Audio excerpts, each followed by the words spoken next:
sure somebody may ask me, so I'll kind of give you the answers to the test here a little bit. I couldn't name what our starting five is going to be right now. I love the fact that we have a lot of competition up front, but we are not ready to name a starting five.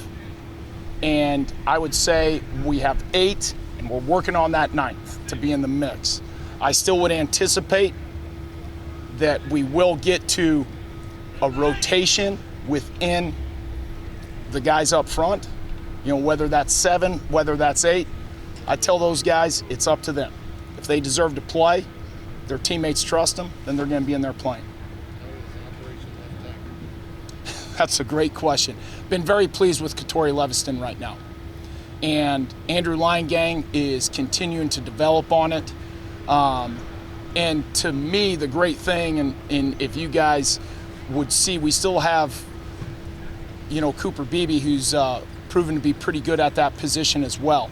So when you look at that rotation, it's really a 3-horse race, because you can look at Katori being there, Andrew Leingang being there, or Cooper Beebe. Now, obviously, Cooper Beebe is going to start, so then that brings into the mix, Andrew Leingang. That brings into the mix Hadley Panzer.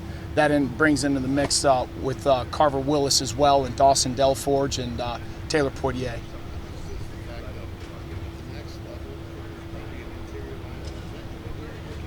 No, it doesn't. And what we're going to do is what's best for the football team now and what his future may hold for him, which, I'm excited, but I'm excited about this year. And that's for them to decide when he leaves this place. You don't have to share the difference, but do you have to teach anything differently going from two new offenses? There's a lot of similarities within our offense. There's obviously going to be some nuanced changes. There's kind of a melting pot, if you will, of some of the things that we had done previously, and then some of the things that Coach Klein is continuing to build on. And as long as we're efficient, we're being physical, that's what we're going to care about. And then obviously explosive. And I think that was something we were very good with a year ago, is being explosive. But, here it is, if you guys were waiting, the one, my favorite word, consistency. And consistency not only up front from an offensive line standpoint, but consistency from an offensive standpoint as well. Aside from the injury, what other kind of guys kind of popped out? Well, I'll tell you, when you look at Andrew Leingang, when you look at, Hadley Panzer, who are obviously still only in their 2nd year, and we're in the conversation that these guys are going to be potentially in that starting mix, I still constitute them as younger guys. Now, you look at some of the young fellas that we've come in with, there's 2 names that really pop, and I'm pleased with all 5 new guys. But Drake Beckwith is, he's going to be a great football player. And,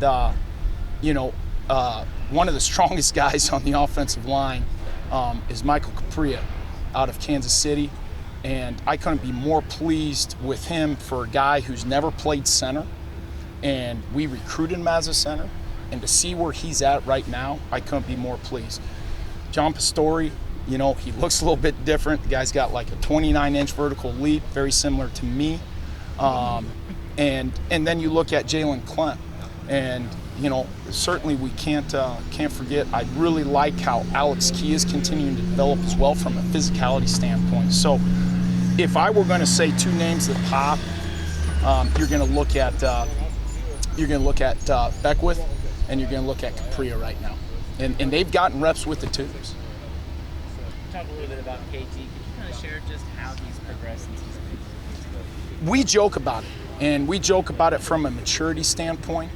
And Tori jokes about it with the other young guys as far as some of the interesting things that we talk about.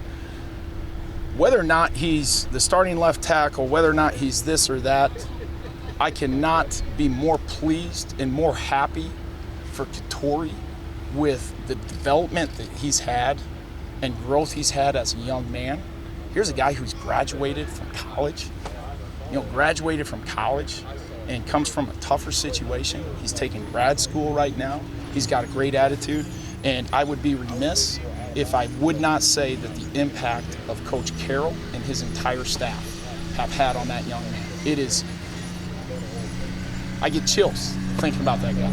And where he was and where he's at now, I couldn't be more pleased. And I'm excited for him because he's playing his ass off right now. One more for Coach Riley. Taylor Poitier is probably one of the more talented guys that we have in our room.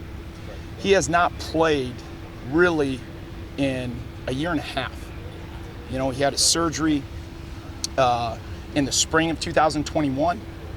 Obviously, heartbroken for that young man in the fall of this past year. And he even missed the lion's share of this past spring. So he's knocking some rust off. I think his expectations for himself, he needs to temper. And he and I have had that conversation. But I couldn't be more excited for Taylor Poitier, and I think that you guys are going to enjoy watching that young man play the game of football because he is explosive and he is damn good.